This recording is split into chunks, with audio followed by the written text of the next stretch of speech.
Welcome back, everyone, to episode 2 of our Seahawks season review. Sorry, we're a little bit tardy, 2 minutes. Our guest was filling us in on some of his draft highlights, so we're looking forward to hearing what he's got to say later on.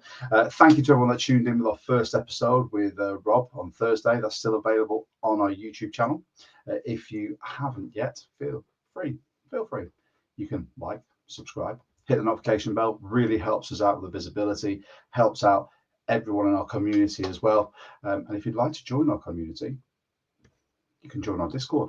It's free. Mitch will pop the link in the comments, and it's also the pinned post on our X. But Mitch, how are you doing? Had a good week so far? Yeah, it's been all good. I really enjoyed our podcast with Rob the other day. Really excited for this one. Great feedback as well. Bryce, you've got a lot to live up to. He knows. I think Bryce even commented that it was going to be a hard act to follow in the comments on that pod. But yeah, no, been a really good week. I'm really looking forward to watching some of the playoffs as well this weekend. So yeah, it comes at you thick and fast, even when the Seahawks are out of it. It seems. That's it. All the content, all the time. Thank you for everyone that's tuning in. Feel free to drop in your comments and your questions with Bryce and ourselves. As we said last time, we are the official podcast of the UK Seahawkers. If you would like to become a UK Seahawker, it's £12 for individual membership. Memberships are now open for 2025. It's £20 for a family of up to 4 in the same household. If you live overseas, it's £5 per post, a £5 postage per membership. You get access to field day, game day field passes. You get social events as well, which I'll be talking to you very shortly about. You also get awesome stash. So every year we get a different wristband, a new patch. You get your membership card, and you get this year was an RFD card. And as I said about social events, it's booked.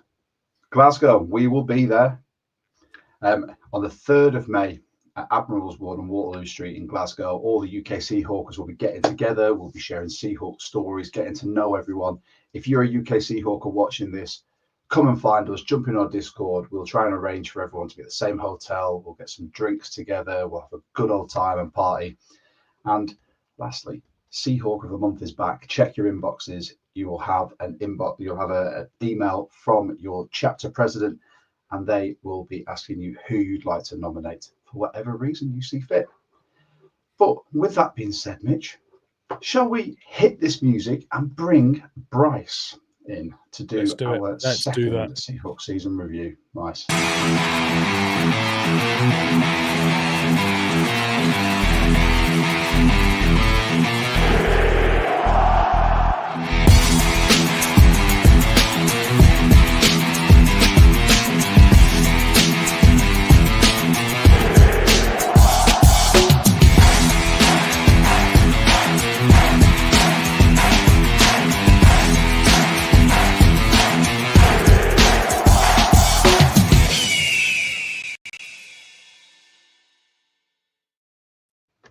Welcome back, everyone, and welcome back to the pod. Bryce Coutts from the Hawkszone Rundown. How are you doing, Bryce? Good, guys. How are you? Brilliant. Absolutely brilliant. It's been a busy day for me. I've been coaching rugby. We lost by 2 points, but we only took a bare minimum team, so I'm happy with that. And obviously, we've now got this Seahawks season review series where we have Rob on, who I know has been a guest on your show. Now we've got yourself, and we've got some other guests lined up as well coming next week, and we'll be announcing them on our socials. So people, feel free. You can add ourselves, add the Hawkszone Rundown. We're at 12 Talk Pod, and Bryce, your socials are everything. I'd try and repeat them, but you've got your X there. Yeah, that is my X. So that's the main one, and then I've got obviously the Pick Is In Now with Dan Vians, our draft podcast show, which is on Twitter and social media, and then I've got my Quarterback Academy as well. Pinnacle QB Academy. Follow on Instagram. Don't worry, I am on there. But obviously, you tuned into our episode with Rob. Thank you very much. This is sort of, we're doing this together. Symbiotic podcast with 12 Talk and the Hawkszone Rundown. I still need me one of those baseball caps, my friend, to add to the collection. We'll get you one. Yes. That's what it's all about. Shall we get straight into it? Now, the questions aren't going to differ. So the way that we're going to be doing this series is the same questions, but asking different people for their opinions, because everyone's opinion matters and everyone's will be different in some way, shape, or form. So, firstly, how did Mike Mac do in year one, Bryce? What was your opinion? That's an interesting question. It honestly is. And for me, I look at it in two parts. I think when it comes to the defensive side and what really he kind of, besides being the head coach, was brought here to do is to fix the defense and to get this defense playing at an elite top level, which I think overall he did. Like after the midway part of this season, that defense kind of took off. They made a couple acquisitions. However, I look at him as a head coach and still see a lot of room for growth for him as how disastrous this offense got. And part of your job as a head coach is to manage your coaches. And I think he's still figuring that out and how to do that correctly. So I'd give him, if I was to grade it out with like a letter grade, I'd probably give him a B. I think because of what he did with the defense and how well he got it going, but preventing him from having a really greatly successful first season was how bad this offense got and how out of control it got, from the point of you clearly had an idea of what you wanted it to be. And when the rails started going off a little bit, there was no real correction. It just kept going off the rails and he didn't really curb it back to where he wanted it to be. So that's kind of how I look at Mike MacDonald's first season. There's positives for sure, but there's definitely areas of growth. And I think, the other big question out of it, and this is something they're going to have to deal with this offseason, is what direction are they going to go? Are they going to be more pushing their chips into being a contender, or is there still a process that needs to occur for them to get to that point? Yeah, I think we're all sort of in agreement with the offense. The offense seemed to be it was the real chink in our armor, and it was really what let us down on games. Grubb just did himself. I don't think there was any sort of cohesion in the planning there. It was what Mike Mac wanted and then what Grubb did. I think the build of this, I don't think this is a 1 or 2 year rebuild. Mitch and I have said this on our pod. We think it's 3. That's when we'll start seeing dividends. I think this will be Mike Mac's draft class. There'll be free agents and trades in the off season. Then he'll start to really form that nucleus of the squad that he wants. And then it'll be fine tuning with another draft and some more free agents, in my opinion. Well, Mitch, what do you think? Yeah, I agree with Bryce's points there. I think there's a lot there that I hadn't actually thought of. So thanks for bringing that to the table, Bryce. I think one of the positives with what Mike Mac did this year was there weren't any obvious horribly mismanaged situations. There was no huge bust up. Well, there was bust ups in training camp. There was a little bit on the sideline at times with Jaron Reed and Derek Hall being what I remember. But for the large part, I feel like he's managed the group well. He didn't have any huge Eberfluses. Eberfluses, we'll call it that. Yeah, sure. However, there were on game days there were a few sort of clock management calls that were early in the year that were bad. There were a few things. They seemed to just sort of feather out towards the end of the year. So I feel like he's had a real steep learning curve, and he's carried himself really well with his decision, especially in front of the media. I think he's aced in front of the media, personally. Yeah, he definitely matured with the media this year, from where he was at the beginning to where he got to at the end, which was, I found really interesting, especially in his end of the season press conference, how much more stern he got with certain media members about certain topics that got brought up. The interesting point, though, Josh, that you brought up there is how you guys view this as a 3-year plan. So that would theoretically put them at 2027, where they're roughly competing, 2026. The only problem I have with that, and this is kind of the issue I think they've got to figure out this year and this offseason, is we thought that the whole change needed to be made with the coaching staff to get this team right. They fired Pete Carroll and brought in Mike MacDonald because it was a coaching issue that was preventing us from being more than a 9 or 10 win team. And you have the same issue. If they're going to push that out now to 2027, then I think you really have to start questioning John Schneider's relativeness of being here as the general manager, because that's not what the goal was. The ownership group here doesn't want to keep pushing this off. They want to win now. And with the state of the NFC as a whole, like you look at this weekend, and this is kind of the one thing I've taken a change at looking is, don't look at the entire NFL. Look at the NFC conference. Don't give a crap about what's going on in the AFC with Mahomes and all them. You have to win your conference to get to the Super Bowl. This is probably the weakest quarterback group the NFC has seen in quite some time, probably over a decade, really. And right now you've got Jalen Hurts, Matt Stafford, Jaden Daniels, who's an ascending star, and Jared Goff, who are your kind of like 4 elite-ish quarterbacks, if you want to call them, in the NFC. You should be able to push that envelope sooner rather than later. If they're not contending or at least a divisional team by 2026, John Schneider needs to be out the door. I think to a certain extent, it depends what you consider winning, because if we go from 10-7 to divisional champs and win one playoff game, that then I think buys John Schneider another year. Potentially, yes.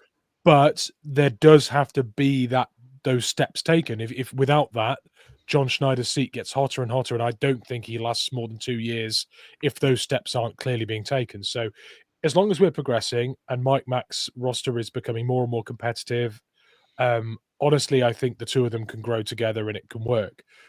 But if that progression is not there and clear, John Schneider's probably going to be going, I think, within 2 years. Yeah, I see. So just to clarify, we had a comment in from Nick Holmquist.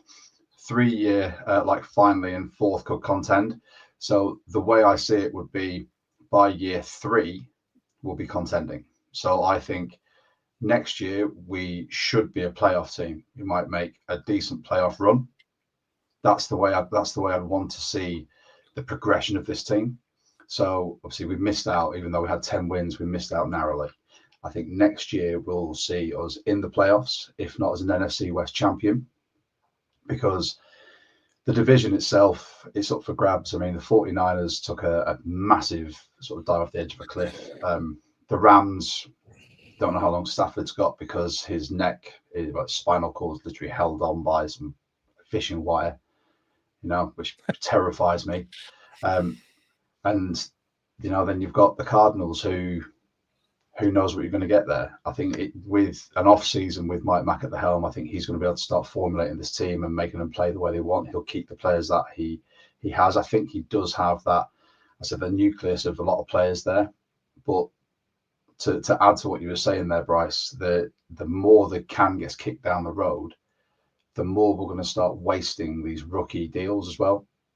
And we're going to start looking at, obviously, we've got to start looking at who we're going to extend when it comes to your Marfays, your Ken Walkers, all of them. And then after that, you've got to start looking at that the other draft class. Yeah, it starts to add up real quick. And Spoon.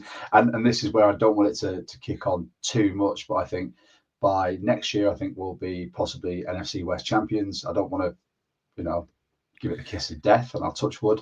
I think the year after is when we'll start really seeing that push towards Super Bowl contention and an NFC championship. The biggest thing for me that I want to see next year in Mike MacDonald's progression as a coach and this team as a whole, yes, we won 10 games this year, but we didn't really beat anybody that was of significance, right? Denver's about the only team on that. If you look at that schedule, and I don't count the Rams game at the end of the year because it was all their backups playing, like against the NFL, and a win's a win. But when you look at it, the Rams have rolled out their true team. I think that chance of that game being a lot closer and maybe going the other way is pretty high. They have to start beating teams that are viable playoff teams and winning teams to actually say, hey, we're ascending as a organization, as a team as a whole. Beating up on a lowly 49ers team that came into your house at the beginning of the year and still had injuries and kicked the crap out of you and embarrassed you at home, which for me was the turning point in this season. And then even losing to the Rams at home, like games like that, those type of games, the Vikings game, those are the games that a good team that is ascending in the right direction wins. And that's where, for me, that's what I want to see next year is, okay, we make the playoffs and we win the division, but what are our statement victories throughout the year that got us there? Like, did we knock off a Detroit Lions team? Did we beat a Philadelphia Eagles team? Those are the type of things you want to see from your coach going into year 2 now is, okay, you've got your feet underneath you. Now you've got to start challenging these upper echelon teams to show that you actually belong in that conversation. Do you know what I want to see? I want to see some brutality. As a sports coach myself, and Bryce, you'll probably agree to this, Yep. I'm not in favour of taking it easy on lesser teams. So, Nope. for example, this season, the Giants lost to them. They're, in my opinion, humbly as a Seahawks fan, they're a lesser team. Yep. And that should be a foot to the throat game where you should be putting up points, and you do not stop putting up points. You do not stop pressuring the quarterback and just sacking him. You should be picking him off, sacking him, putting on 40 points and making that a real statement of, if you're not good enough, we're going to come into your house, or you're going to come into our house, and we are going to illuminate the rest of the league as to how bad you are and how good we are at these games. And I think that was what's missing this year. And part of that was on the offense, because we just couldn't string together drives. We had some costly red zone interceptions. There was no flow to any of the plays. Sort of sequentially, it was just, I think we'll throw on first down, we'll throw on second down, a third down, let's try a run. Why not? It's third and long. Well, they'll never see it coming, but they're professional NFL defenses with professional coordinators who will look at that and go, well, thanks, we'll just turn this ball over. You can just pop it straight back to us. I want to see intelligent football, and I really want to see us looking lethal against some of these lesser teams. Yeah, I think we need to be a little careful, because we say like, oh, well, we beat a load of teams that we're expected to beat, apart from the Giants. But at the end of the day, you can only beat the teams that you're scheduled, that are put in front of you. And if you can back yourself into a corner where you're disappointed if you don't beat a big team, and then you're disappointed if you don't beat a team by enough, and you pigeonhole yourself in this like disappointment zone that you can't get out of. Because at the end of the day, beginning of the season, if you said to me, we'd have a winning record in our division, we'd have a winning record overall, we wouldn't get swept by any team in our division, you give me those things, and you say to me that we'll improve our defense and we can suddenly stop the run. Give me those four things, and I'm very happy with that year. But granted, there are stones we didn't, turn over, like having a statement win against a big team. The big caveat for me with my silver lining for our season is the fact that our home record was appalling. Oh.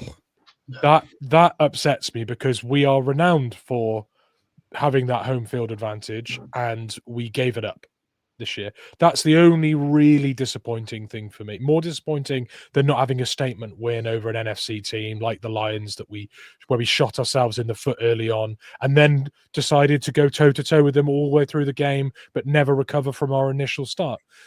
That upsets me more than anything, the home record, like more so than anything else. That's the big thing I took away this year as a negative. Yeah, the home record, and it hasn't been good since they've come back from COVID. Like, it's not like it's a new thing. Like, the home record has progressively gotten mediocre to worse throughout even Pete Carroll's last bit of the tenure there. The other thing for me about this is, like, I totally agree with you, Mitch, on the, you got a better defense.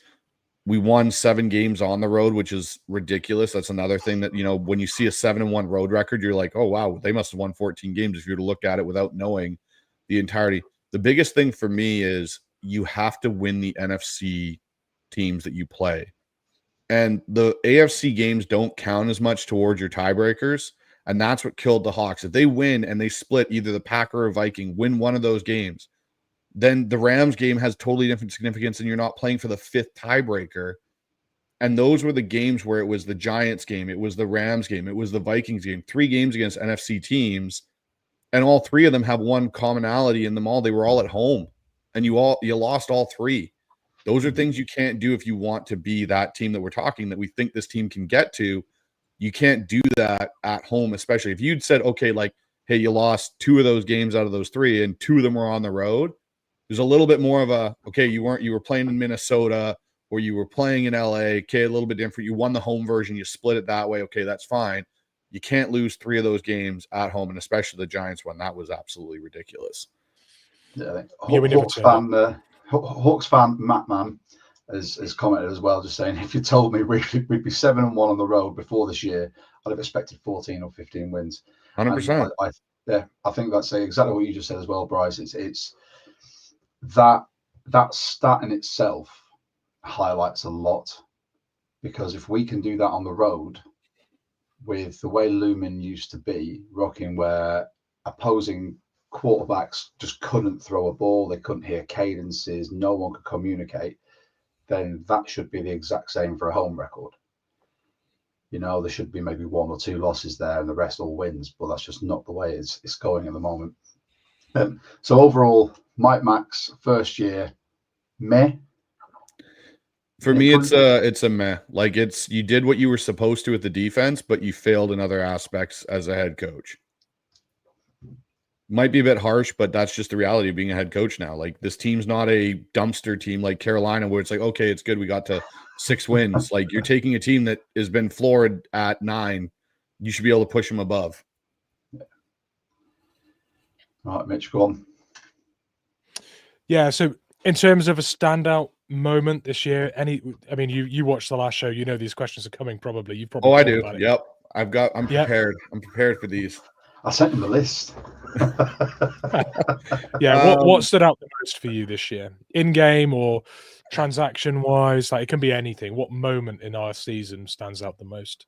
So I had 3 for me. So game-wise, my view of this team in this season changed at the 49ers home game. When we played the 49ers at home, we were 3-1 at that point because we just lost to Detroit. We had a bunch of guys out. And the 49ers, as we'd kind of seen throughout the start of this year, were kind of not going to be the 49ers we were used to. So it was like, perfect. We're at home. It's retro jersey night. It's a night game, prime time. Like, this is our chance to make a statement of which direction we're going to go. When we got beat that badly at home, because it wasn't close, even though the score got closer, like, the Seahawks were outclassed through the majority of that game, like letting George Kittle run wide open. It's like, okay, we've seen this year after year, and Debo and all this kind of stuff. That's for me where I looked at this team and went, we're still not there. We're still in transition. The hopes of this team, what we thought for the first 3 games, where you beat the Broncos, you beat the Patriots, you beat the Dolphins, then you lost to Detroit. And even the Detroit game, we were kind of in that game. I kind of looked at it and I went, okay, yeah, this is a transitioning football team. This team will be lucky if it gets back to 9 or 10 wins this year. That'll be like a good point for this team, but they're going to be too much of a roller coaster. So that was my change point, because I know a lot of fans got upset. A lot of podcast creators got so upset with that game. And for me, it was just a reality check of, we are still not where we want to be. We may have looked that way, but look who we played, and look at what happened when we walked into our own building at home and still got punched in the mouth by the Niners. When the other thing for me, like front office player acquisition wise, was the bye week, when we got rid of all of our, like, got rid of Baker, got rid of Dotson, and they went with Tyrese Knight and Ernest Jones. It wasn't a signal to me of, okay, like, this is great. Like, we've kind of gone and got linebackers. It was, holy crap, did John Schneider fail this offseason? Like, utterly failed. And we go back and look at his acquisitions. Lincoln Tomlinson basically was $1 million guard that played like a average to below average guard that you're paying $1 million to, when you know you have O-line issues. You failed. The linebackers, you paid them more money than you necessarily needed to for the production you got. You played a rookie and a guy you got in a trade for basically a 4th round pick that was traded early in the year for peanuts, and they outproduced the guys you like. It was just, to me, it was such a cluster failure for John Schneider this offseason. You can look at the draft and go, okay, yeah, Byron Murphy, but the best guy out of this draft class, in my opinion, is, Byron Murphy. Yes, he had an impact, but it wasn't what we thought for a 1st round pick. Like, we all thought he was going to be disruptive. He was going to be this. It's either AJ Barner or Tyrese Knight, who were 2 of the later to mid-round picks. AJ Barner basically. I have to correct you quickly. Oh, Mitch's boy, AJ Barner. Sorry, Mitch's boy, AJ Barner. On our pod. Yes. He basically became tight, but you think about it, he became tight end 1, and we paid Noah Fant $10 million for the season, and for a 2-year deal of $20 million basically, and we got better production blocking and receiving out of our 4th round or 5th round pick in AJ Barner. Like, that just shows you how off John Schneider is at his off-season acquisitions, because here's the honest question, guys. Name me an off-season acquisition over the last 5 years that you can really write home about and go, yeah, that was a game-changing guy. Off-season, not in-season, off-season. Chenna was Chenna in season. I was going to mention Chenna as well, but I also think Chenna's a big cut candidate this year as well. But I think he's a restructured. I can't remember. Was he in season or was he out? Was he? He was the last one I would say that was. I think he was off-season. They went and picked up. Yeah, I think but he's been since his contract. He's been injury prone, and like you said, he's going to probably be a restructure candidate or cap casualty. Yeah, no, I agree. I think just very quick. I'm going to. As we've got some time, I'm going to put some of these comments. So this one again from Hawks fan Mattman. Thanks very much for your username. That's going to twist my tongue up as well. Thanks. How much of John's off-season moves were shots in the dark because he wasn't in sync with MacDonald yet? I think this is a great question because this is something that we've discussed as well.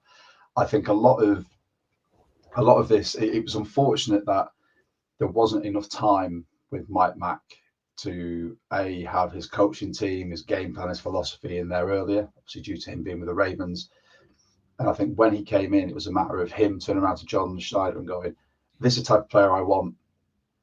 We need this to fill out my roster and hopefully get my game plan to work. And I think it was a part miscommunication, part getting the best of a bad bunch, I guess, with some of these. Tyrell Dodson had that great season with the Bills where he came in for Matt Milano, and that sort of really, really boosted up his stock. But he showed that he couldn't do it, and he's been up and down in Miami. Jerome Baker, I just think he just didn't fit. He was a veteran presence, and he didn't do what needed to be done. And you look at everyone else that's come in. Your preseason acquisitions didn't do anything for agency-wise. But then you look at, like you said, Bryce, mid-season, when we jettisoned the two linebackers and actually used the rookie, which I still think was Mike Mack saying he is the type of guy I need. Mm-hmm. And then Ernest Jones, who we were looking to try and sign before the season, but the Rams didn't want to trade within conference. We've now got those two, and I think there's probably going to be more on the horizon to give us more depth. But I think that's a great point to make there. I'm just going to call Hawks fan Matt. So I agree, but then my stipulation to that, and I love the question and everything, John Schneider's job is to get in sync with his head coach. That is his job. And like my biggest issue with this too is whether it's Jody Allen, like if you want to really go back, it's a failure on ownership when they fired Pete Carroll because you put the 8-ball behind on the coaching hire because Seattle couldn't get ahead of it and interview Mike MacDonald early enough. And that's part of it. But then your job, John, is to do that. You're supposed to be in sync. That is and I get he had to put his staff together, and that was the thing. But I think part of it too, and this is just my opinion, I think there's some arrogance on John Schneider that he finally had control, and I know how to build this, and I've got a rookie head coach, and my pro personnel guys were great, and all this kind of stuff, and it completely burned and crashed. John's not an ideal guy when it comes to identifying talent, or it's someone in his pro department isn't either. Because you have constantly missed consistently in the offseason. Yes, you went out and got Quandre Diggs midseason. Great acquisition. Their scouting department or their pro personnel department needs to have a reevaluation, and there should be changes made to it this offseason. You change the coaching staff. You got a better result with the defense. Yes, you need to fix the offensive side, which I'm sure we'll get to. But now you need to look at your own inner departments on how you evaluate professional talent at the NFL level and free agency and how you do it at the draft, because you've had way too many misses to successes. Yeah. One thing I want to add in there, well, two things actually. First one, thank you for keeping it family friendly when you said cluster failure. I know, right? I remember the rules. I saw your face, Mitch, and I was like, I was sat here like he's not gonna. Okay, good. Yeah, no, exactly. I remembered, guys. Yeah. Firstly, so I really enjoyed that.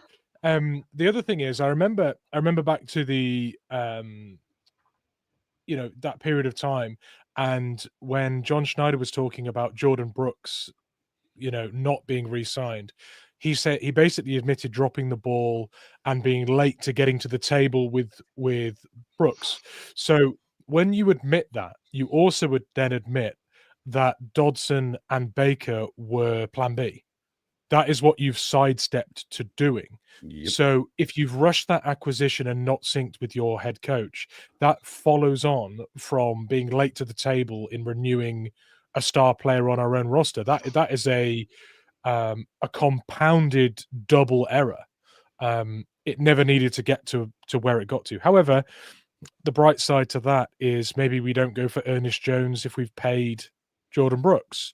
Potentially. So, and the other silver lining, I guess, is that Mike MacDonald had seen enough out of Tyrese Knight and saw the opportunity to bring someone in Ernest Jones who he thought could do the job. He had enough conviction and confidence in his plan to cut two guys that he thought weren't going to make it out of their 2-year deals or 1-year deals that they had with us. He knew already they weren't going to be extended. Let's get the rookie as many snaps as possible and make him a better player in year 2. And let's get a guy in that we can then re-sign and can be a cornerstone of our defense for years. He made a really positive, bold move.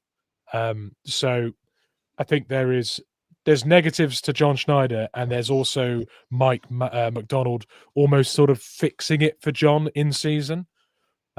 So that in a way is a positive that came out of a big negative. However, John has got a little bit of a track record now of needing saving.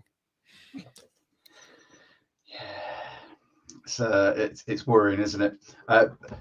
Just wanted to say a big shout out to everyone for joining and sort of tuning in to Hawkszone Rundown and the 12 Talk Pod. Big shout out to Dan Viens from Seahawks Forever. Dan. What's up, Dan? You can catch Dan and Bryce tomorrow on the Pick Is In Pod, which I will be hopefully watching. What time is it on? It'll be 6 o'clock our time, so you might not be able to make it, Josh. Depending, I'll be watching that in the morning at work. Then. Yep, I was going to say. I just can't live comment. That's the only problem. I can be like, "Who's this guy? Can you tell me more?" But right, we've gone to the next one. So obviously, we've talked about the free agent acquisitions, the draft class. We'll go more into our sort of the draft class as well. Who was your standout player this year, Bryce? Okay, I got one on offense and one on defense. So offense for me was AJ Barner. He was kind of a standout guy. And I get you can go with like the JSN, and JSN had a phenomenal year. I'm not going to take that away. But for me, I think of guys that I didn't expect to be impacts. AJ Barner had a significant impact in this offense in the second half of the year, becoming a reliable check down target for Geno in a lot of ways. He improved as a run blocker. And so, yeah, that's where AJ Barner was kind of my standout guy. I could have picked, anyone like JSN or whatnot. On the defensive side, I think you both know where I'm going to go with this one. Yeah, it's my boy, Kobe Bryant was the standout player for me. After everyone wanted that man gone and out of Seattle, I kept telling everybody if he moves to safety, where I thought he should have came out as a rookie and played safety, he was going to be a great NFL safety because he sees the game so well. He's so instinctual and understands it. He just didn't have the athletic skill set to be a corner. Sure enough, Mike MacDonald, I guess, saw the same thing and decided to play him there after Rayshon Jenkins got hurt, and he never got his job back. Jenkins did. So Kobe Bryant, definitely my defensive standout player. Again, I think you've got a good safety tandem now that are kind of interchangeable, which is nice when you're playing that too high shell look that a lot of teams are going to. But Kobe Bryant just finds the ball. Yeah.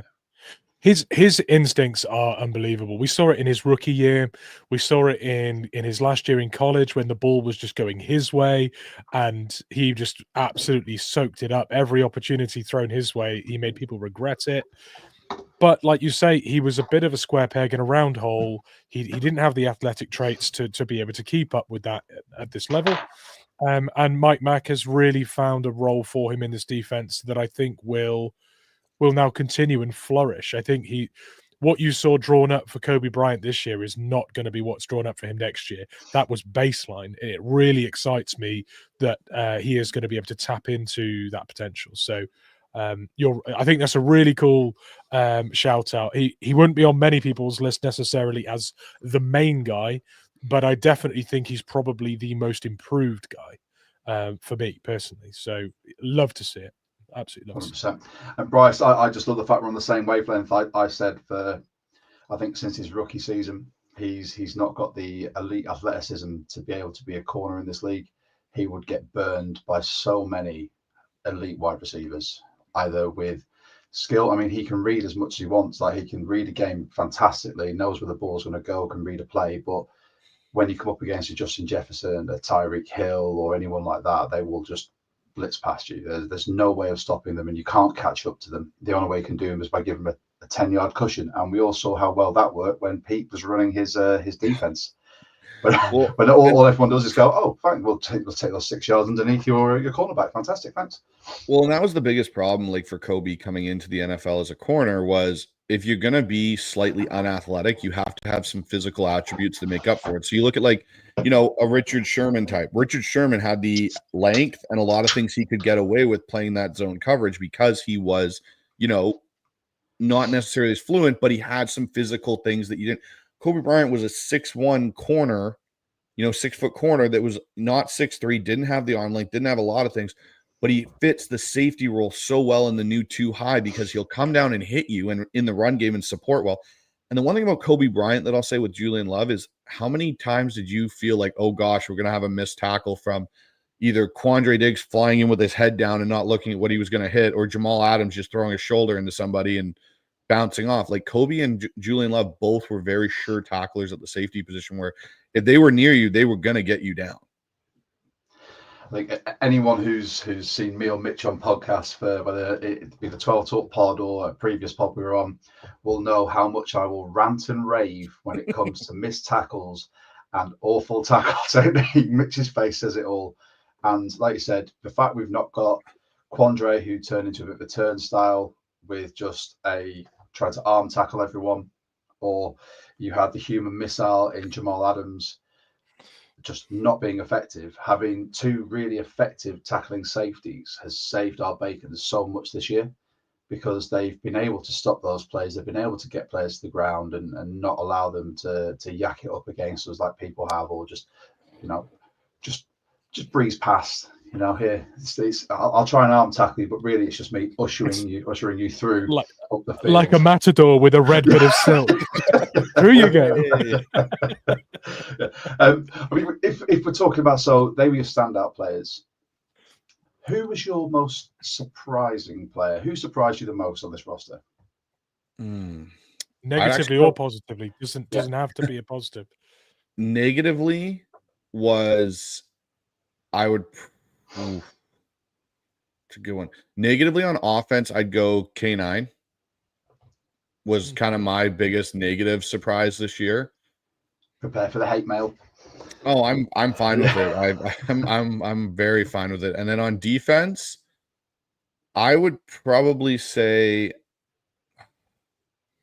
it's hard, but I would say Reek Woolen is my other one for defense. Like, I get there's stats that prove how great Reek Woolen is, and even K9 for that matter, but there's no level of consistency through them, either one. And I know people say the offensive line was horrible and they can't do this. Well, Charbonnet and Kenny McIntosh seem to make it work the last couple of weeks of the season. And K9, I think, has just such a home run, big boomer bust type of running back that he struggles when it's, hey, just go get 4 yards, go get 4 yards, go get 4 yards, and then it'll open up. Like, there's no patience there. And with Reek, I think Reek just relies so much on his athleticism and doesn't really understand necessarily the scheme as well as he should for a corner. When you look at a guy like Devin Witherspoon, he seems to understand the scheme of what he's being asked to do. Reek Woolen, by far, athletically, physically gifted, probably one of the top 2 cornerbacks in the NFL, and it's not even close. When it comes to watching him play the scheme, when your head coach even comes out and says, oh, when you're dialed in, you're really good, but when you're not, you're kind of okay. Your head coach shouldn't be saying that in year 3, especially when you want to get paid. Like, that's just not a ideal situation. Your head coach shouldn't say that to you as a professional sportsman anyway. Like, so anyone that's played amateur sport, you should be dialed in anyway because you love the game. As an amateur sportsman, if I was getting paid to play the sport that I love, and that was my job, I would be dialed in every minute of every day. I would eat, sleep, wake football, would not care. But I think it's it's an attitude and a mentality thing. I think with Reek, he was gassed up after his rookie season, and then he had the real sophomore slump, and now in year 3, he's been found out in the air, which I think is the most disturbing part of it, because he was a no-fly zone in his rookie season. In year 2, people just said, just don't throw it at Reek because there's a chance he'll get picked. And this year he's been thrown out as well, and he's still not being as effective as he was. I think this is going to be this year, the 2025 season, he's really going to have to prove himself in Mike Mac's defense, because I have a feeling that Mike Mac might just go, he's not my type of cornerback. He can be athletically gifted as he wants, but if he can't play sound fundamentals in my defense, then he's going to have to go. The interesting part, too, is if you look at the cornerback room this year, we all went into the offseason going, wow, we're really set. Trey Brown, Reek Woolen, Devin Witherspoon, Mike Jack. Like, we don't have to worry about this. To me, going into this draft, corner is actually a need for Seattle, because your third corner is Josh Jobe. Basically, Trey Brown will not be back on this roster. He didn't fit what Mike, you talk about not doing certain things, playing within the scheme. Trey Brown struggled doing that this year. Trey Brown won't be back. He'll do the DJ Reed thing and go off in free agency. Someone will overpay for him because he's had a couple of good years, and that'll be that. Reek is still here because Reek has so many physical gifts. But I agree with you, Josh. I think Mike MacDonald's going to sit down with him and be like, look, you have to perform this way all the time throughout this season, or there's a chance we're not going to re-sign you here, because his market is Lenore's that signed with San Francisco. Are you prepared to pay $92 million for a guy that you have to question on whether or not he's going to be checked in and week out? Yeah, 100%. And it's worrying from someone who got so much hype. And there's some fantastic comments coming in. I'm just going to pop a few of these up as well, just all about Reek. One from Nick Holmquist about the most disappointing player, about the Connor Williams. I just want to say there very quickly, he retired, and it wasn't just he retired for whatever reason. He retired for family reasons, mental health reasons, and health reasons. So you have to sort of take that all into account as well, because when it gets to a point where you go, I can't play this game anymore because it's not right for me, then fair play. He did the good thing rather than trying to fill out the season and not play well. So he was also coming back from a serious injury too, so he was trying to fight back to play at a level that he was used to playing at, while juggling clearly a lot in his personal life. That is a horrific amount to try and carry, and still play quite a pivotal part of an offense. I mean, outside of the quarterback and maybe wide receiver 1, center's probably the most important, I think, when it comes to communicating, leading. You know, you're very important. The very first action on any offensive play is you every single time, and he got it wrong quite a lot of times as well. We saw some balls thrown over Gino, but he was obviously going through an awful lot physically and mentally, so he gets a pass for me. So a few of these sort of comments about Reek. So from Hawks fan Matt Man, there's so many stats you can manipulate to make your case on these days. Sometimes it just takes the eye test, and I think the eye test for Reek has anyone who actually watches football objectively. He's underperforming massively. And then Nick's coming with Reek needs a psychologist over practice. I will advocate sports psychology to anyone, whether you are an amateur or a professional. The reason people like Russell Wilson, who was undervalued in the draft, who I think he kind of went the other way of being a bit too sure of himself. But when you have so much negativity, and as we know now, social media, podcasters, can lump it all on you, you need to speak to someone to make sure your head gets right and that you are dialed in, game out. And unfortunately, that wasn't the case for him. Here we go. Jonas, also, thank you very much for your comment about myself and Mitch being the flannel crew. I'll have you know they're Dixon flannels, and they've just released one that's Seahawks colours. So yes, they have. Expect that to come on mine and Mitch's pod. Jonas from German Seahawkers, it's pretty telling the Seahawks scouting department that there was no player out of Seattle who made an impact elsewhere in the league in the last couple of years. That is very, very true. We'll get to all your comments all the way going through this. We're not really on a time constraint. It's Saturday. I'm quite happy in here. I've got my beer. So I'm here for your enjoyment, everybody. There you go. Who needs to go to the pub? I've got my friends here and I've got you guys in the comments. Mitch, we're on to your favourite bit. I'm just going to move and sit back and let you two talk rookie class. Yeah. How did you feel about this rookie class? This is a good one. I think it's a meh rookie class to me, for the simple reason you didn't get the impact, I think, in a lot of ways that you were expecting. When we took Byron Murphy where we did, I expected Byron Murphy, and don't get me wrong, I don't think he played poorly. I think Byron Murphy was asked to do things that aren't necessarily a strong suit of his skill set. Jonathan Hankins this year, I think, underperformed greatly, if you want to talk about another player potentially that underperformed, and I think it forced Byron Murphy to play more one tech than he probably should have as a rookie. His skill set is very much the three tech, and you kind of listen to Mike MacDonald talk about it, about the reason they put Byron Murphy in some of those one tech spots was because, well, you got Leonard Williams, and Leonard Williams is your three tech. Well, okay, but you're also not evaluating and using your rookie the way you should. Like, he's not a one tech. He's got size, but he's not a one tech. Your one tech, I saw someone put in the comments, like, a guy that I'm in my free agency thing for Seattle to bring back is Poona Ford. I think he's a perfect one tech in a lot of ways, where it frees up Byron Murphy to play other spots. Like, you could rush Byron Murphy from an edge three tech opposite Leonard Williams if you were playing an over and under look out of your 3-4 and set him up on a tackle and give him a two-way go on a offensive tackle.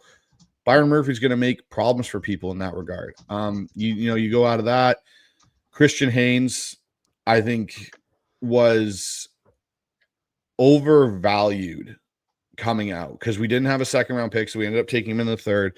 I still think he has an ability potentially in a new scheme to do better, but he just doesn't have an NFL body right now. Like, to expect him to come in and plug and play and start, which a lot of us did, I don't think it was set up for it. Like, he's just got an awkward NFL body, which was a lot of my scouting reports said the same thing. A lot of, analysts and stuff have said as well. So there's Christian Haynes. The rest of the class, like Tyrese Knight did well, AJ Barner did well, I think, but if you're banking on your fourth or fifth round guys to be impactful players, then what did you do with the top part of your draft? Because those are where you're looking to get the impactful guys. And that's why I say it's a meh draft class, because you got value out of it in the later rounds, but you kind of missed in the top half because your top half guys didn't really impact. Christian Haynes lost his job after Bradford got hurt to the sixth round guy you took in Lamea, who I like Lamea, but I think Lamea is limited in what he can do for you. Two of the corners we took, one of them didn't even make the roster. He got cut before the regular season even started. And then the guy you took in Nehemiah Pritchett barely saw the field even after Trey Brown got hurt and didn't develop very well. He needs an offseason of development. It's, and then Mike Jarrell is potentially your future swing tackle, which is okay for a seventh round pick. Like, 6th or 7th round pick. Okay, hey, we got our new George Fant, essentially, like a guy that can swing to both sides and has some upside potential. Like, I'd say Jarrell will be an upgrade over Forsyth for that role. But when we're talking about looking at that whole class, your two biggest guys that stand out are your boy AJ Barner, Mitch, and Tyrese Knight. Like, you can throw Lamea in there, but we're talking about 4th round and 5th round guys. Like, that shouldn't be your standout point of your NFL draft. Yeah, I agree. Can you imagine if you were to put Christian Haynes' brain into Mike Jarrell and just combine the experience and the savvy with the raw athleticism that you have in Jarrell? That fixes the O-line. Just do that. Why didn't we do that? Like, just a brain transplant. Brain transplant. We're in this part of the world, this futuristic thing. Let's do it. Let's find a way to do it. That's how we're going to maximize player development. Just face off it. And it's so easy this whole time. Yeah, like, that's how I look at this rookie class. Like, I go, it can get better, but a big part of that relies on, can the Seahawks develop those guys? And if this was Pete Carroll's group, which it's not, thankfully, I would say, okay, so Christian Haynes, we're going to get rid of in 3 years. He's going to go somewhere else. He's going to start and be a starter somewhere else. And we're going to go, why? How did we miss on him? Well, you couldn't develop him. And that's kind of the scary thing for me is, okay, John Schneider and your group of guys, how are you evaluating? Like, the biggest guy I think that needs to be let go, and this is going to hurt a lot of people, and a lot of people are probably going to hate me for saying this, they need to find a new consultant or head of the offensive line scouting, and it cannot be Steve Hutchinson anymore. Some guys can play well. Some guys struggle at identifying talent.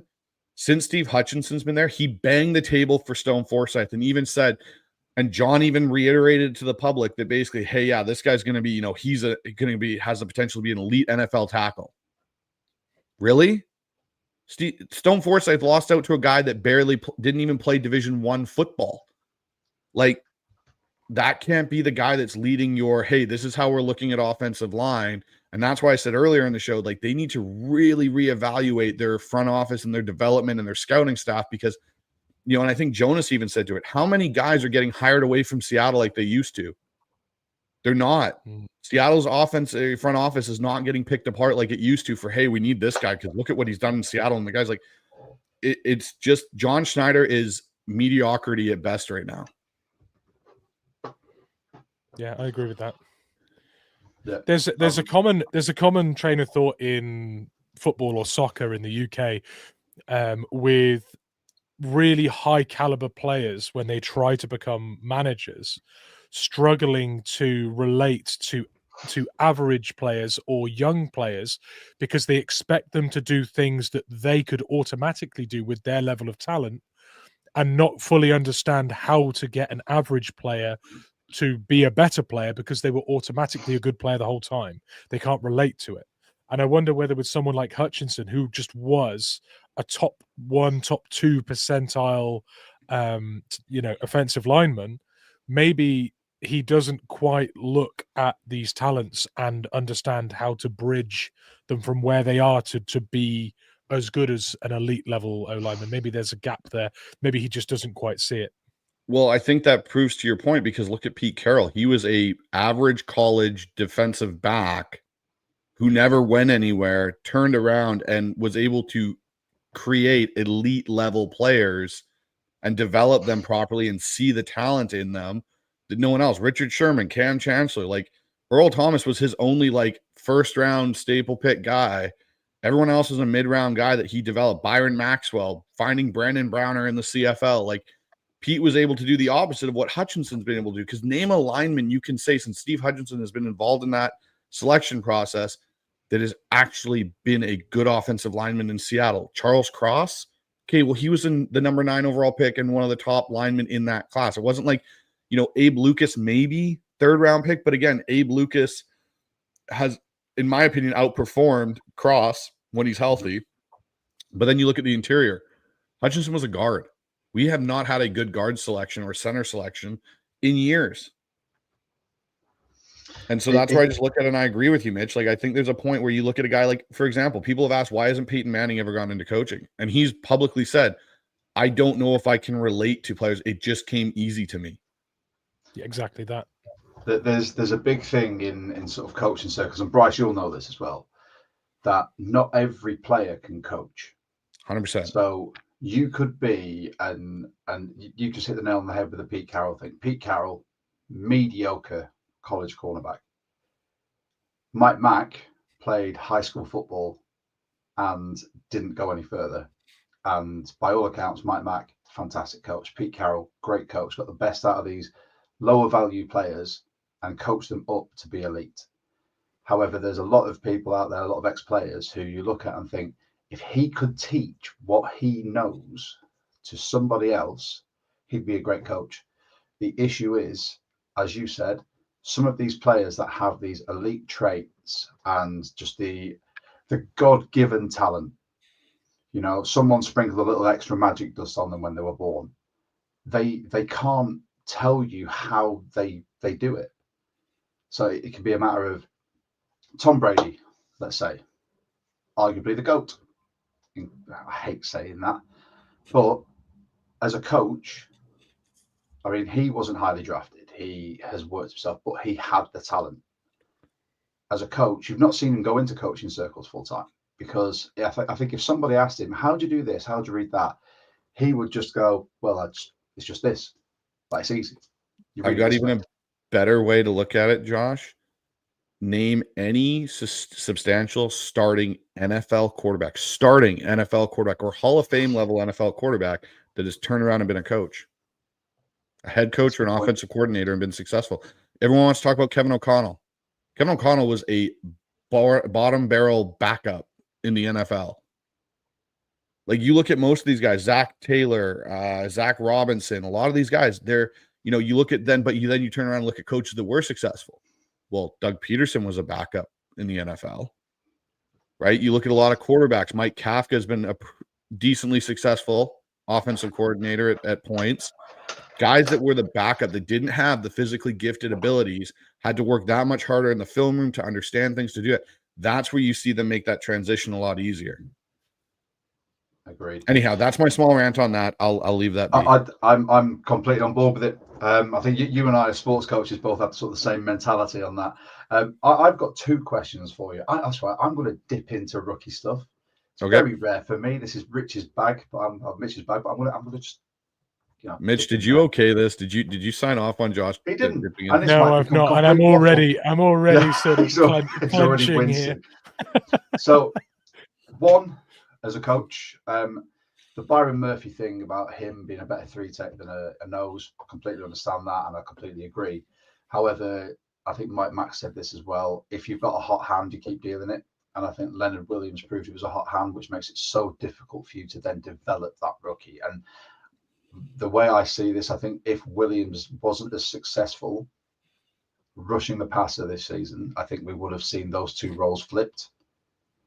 And for future development, I know Byron Murphy wanted to be like defensive rookie of the year, but that just didn't come to fruition. I think for future development, that would have been fantastic. But I'm hoping now, because unless we re-sign Reed and he plays nose for us, I don't see us putting Williams at second string again behind Murphy next season. That's just one thing I wanted to say on that. I think that's unfortunate for Murphy, but Williams was electric this year. I think what you may see is a shift, not necessarily, because the one thing we learned with Mike MacDonald through this season was they never really got into the full playbook and all the variations that come with it. They had to kind of reboot at the bye week and kind of go back to the basics. I think there is a higher chance you see Murphy get used in different sets, and they kind of split out what they asked Robertson Harris to do if they don't bring him back, which I don't expect them to bring him back on his current salary. They'd have to restructure and cut him. Yeah. And Draymond Jones, and have Murphy maybe play more of that big end role because he can, and that allows Leonard Williams, and that's where you can go get Jaron Reed back and Poona Ford and use them more in your interior in certain sets, and let Murphy play your big edge kind of role. And that also frees up, potentially, if you aren't able to get an edge in the draft, it frees up Chenna from having to set the edge in some of the run sets. It frees up Hall and Mafe from doing it. And I think that's what you may see is more of a, how do we move these chess pieces around and get rid of the cap hit of Draymond Jones, which we all agree was not a good free agent. Oh, you're about to say one of your answers for a later question there. I know, but if you move Murphy into those roles, which he can play, Murphy is athletic enough to play that. I think that's where you see them try and get Murphy out of that one tech role and move him down the line and start using him as a chess piece again. And it allows Leonard Williams to still stay your hot hand in that role, but you've now used some flexibility and moved positionally around guys to get them in more favorable matchups and give them, like Byron Murphy playing on a two-way go with a right tackle potentially, where he can dive inside or even go outside, and it allows for more stunts to occur because he's twitchier, he's fast, he can do certain things like that, and he can bull rush a tackle. It allows you to have some more flexibility, which is something I could see them doing. I think I piqued Mitch's interest here. You have, I could talk about this subject honestly all day. We've got a comment from Hawks fan Matt Man again. He's been coming in with all the good stuff. We might as well throw it up because it kind of ties in with what I'm about to say. Let's pop that up. There we go. Yeah, so he wasn't expecting Murphy to have a bunch of sacks because that wasn't what he did in college. But what should we be looking for him to do well? I was literally about to just comment that what Jaron Reed and Murphy have done this year for Leonard Williams cannot be understated. They were 100%. catalysts for him to tear it up. They were consistent, they were factors, and they allowed Williams to just to keep lining up all over the place and wreak havoc because they needed double teams to keep them out of the backfield. Now, we've played him at one tech as a nose this year quite a lot, and whilst he's proven he can do it and he can eat up space and he can play bigger than his size and he can help us in the run game, that has established his floor in this team. That is the baseline of what we're going to get from Byron Murphy. In fact, it's probably slightly what we've seen this year is probably less than his baseline because he's had multiple injuries throughout that year that have disrupted him too. So a fully fit Mike Murphy gives us what we got this year plus a bit more. We've seen the baseline. Genuinely, as you say, he is capable of playing multiple positions on that line. If you don't have Leonard Williams, there is an elevated position and increased responsibility that can come halfway through this rookie deal. So we've sort of set up a succession in some ways behind Reed and behind Leonard Williams. And we're going to talk about a little bit about the draft later. But if we were to pick up someone like Nazir Stackhouse from Georgia, which, by the way, is the greatest name for a nose tackle, by the way. 100%. Anyone called Stackhouse on your defensive line gets my vote.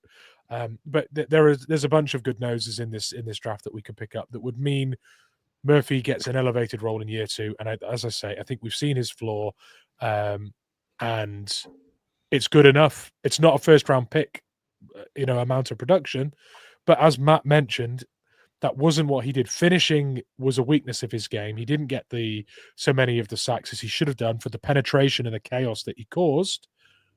But that will come with good coaching. What I expect from Byron Murphy is exactly that word you just used, Mitch. I want to move Byron Murphy around so he can be the biggest chaos creator on an offensive line. And it'll free up Leonard Williams and other guys to wreak havoc in their one-on-one matchups. But I really want Byron Murphy's namesake to be the chaos creator. Yeah. If you've got guys on your line doing that, everyone else feasts. Yep. I like it. Which actually brings us on everything you've just said there. So Tillamook Seahawk has written, do you guys believe that John and Mike messed up by picking Byron Murphy over Jared Verse last draft? Mitch, do you want to go first with this one? Yeah, I can get it. I mean, that's it's really difficult to say because Jared Verse has had a good first year, but we have players in the position where Jared Verse plays that are getting it done.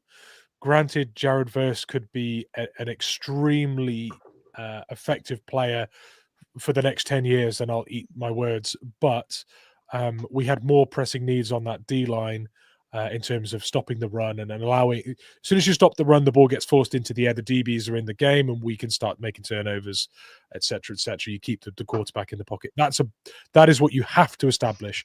That is what we ended up establishing. So the area of need for us was addressed. Adding an extra edge rusher in there into a rotation would potentially not have helped us with what we got done. So in terms of the year we've had, the improvements we've made, it looks like we made the right pick. But down the line, it may look the other way. Yeah, I look at it this way.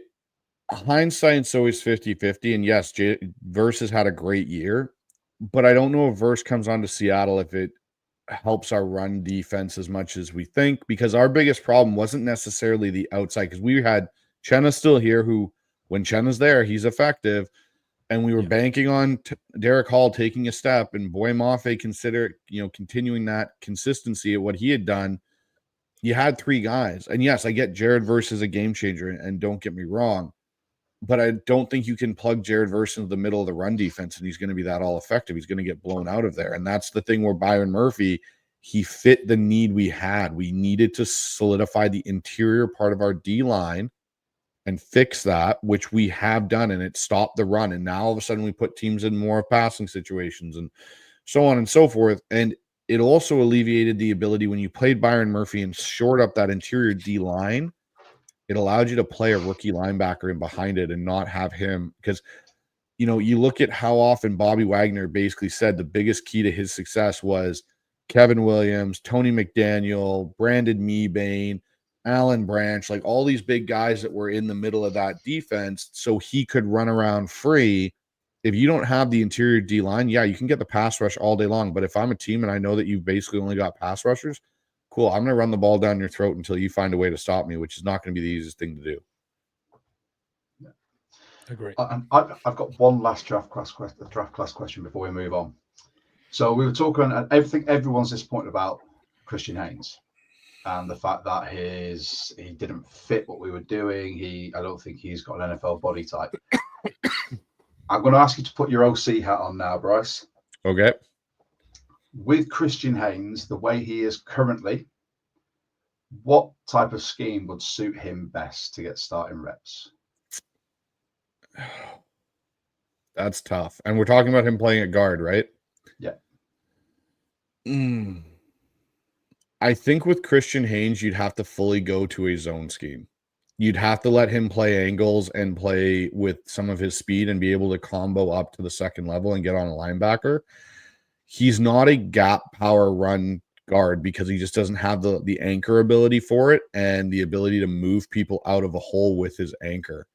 And so you'd have to get him on basically, even to be more specific, Christian Haynes is probably a really good wide zone guard because it requires you to be fast enough to get out there and set that. Kick it out into the space. Kick it out, exactly. So the problem, again, with what Seattle did is Seattle couldn't figure out what their identity in the run game was. 1 week they were gap power, 1 week they were inside zone, 1 week they were outside zone, 1 week they were duo. Like, it was all over the place. And the problem is you don't get any sort of, like, to run zone properly takes continuity on your O-line and it's not just like one season, it's like multiple seasons of it. And really, I'm going to be brutally honest. Everyone talks about how, Shanahan's group does the zone and McVay's and so on. They don't really. The last true team that ran zone, whether it's inside or outside, extremely well were the Mike Shanahan Denver Bronco teams. He's the one that patented the zone run scheme.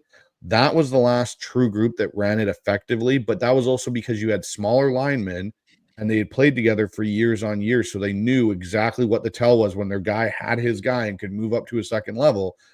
And also the problem now with in a lot of respects is the zone run scheme, you can get bullied because that O-line can't switch off of that to gap power because they're undersized to begin with. There we go. I think for anyone wondering why he'd, I love that. Just like, you might as well just doff your cap and be like, and that's why I'm an OC. Right. The next question. And I think this is going to be very much everyone's going to say the same. But what was the Seahawks' biggest failing this year?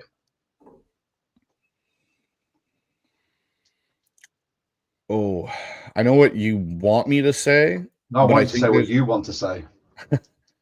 The biggest failing for the Seattle Seahawks this year was a lack of John Schneider, and I'm putting John Schneider on blast here, a lack of John Schneider properly conducting a coaching search.